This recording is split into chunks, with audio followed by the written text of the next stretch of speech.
Hello বন্ধুরা, good morning সবাইকে। সবাই কেমন আছে? আশা করি খুব ভালো আছে। আমিও ভালো আছি। আর আজকে ওয়েদারটা না একদম খুব খারাপ, খুব বৃষ্টি হচ্ছিল। তো এখন বৃষ্টি নেই যেহেতু, তারপর বৃষ্টি আসবে মনে হচ্ছে। আকাশটা খুব অন্ধকার হয়ে আছে, কালো হয়ে আছে, মেঘ জমে আছে আকাশে। স্কুল থেকে নিয়ে আসলাম বাবাই সোনাকে। স্কুল থেকে নিয়ে এসে এবার রান্নাটা বসাবো। তো ভাবছিলাম কী রান্না করবো। বাবাই সোনা বলছে যে আজকে খিচুড়ি বানিয়ে ফেলো, কারণ আজকে বৃষ্টির দিনে খিচুড়ি খায়। ও জানে বৃষ্টির ফলে খিচুড়ি খায়, তো তাই ভাবছি যে খিচুড়ি বানিয়ে নেব। তার জন্য ডাল আর চাল নিয়ে নিয়েছি এখানে, ভালো করে ধুয়ে তারপর খিচুড়িটা বসিয়ে দেবো।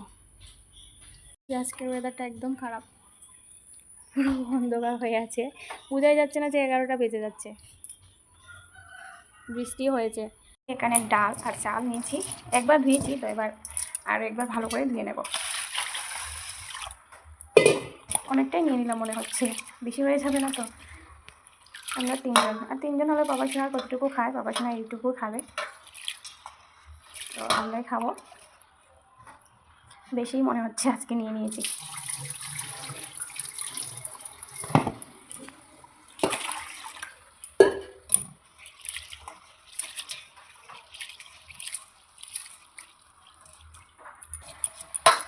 হয়ে গেছে, কুকারের মধ্যে নিয়ে নেবো।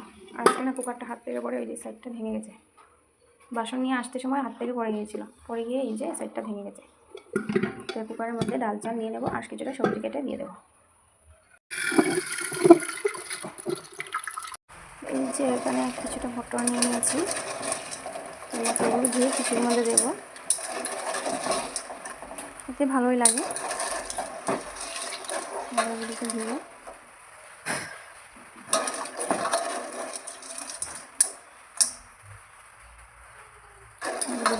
দিয়ে দেবো খিচুড়ির মধ্যে। মটরটাও দিয়ে নিয়েছি এখানে।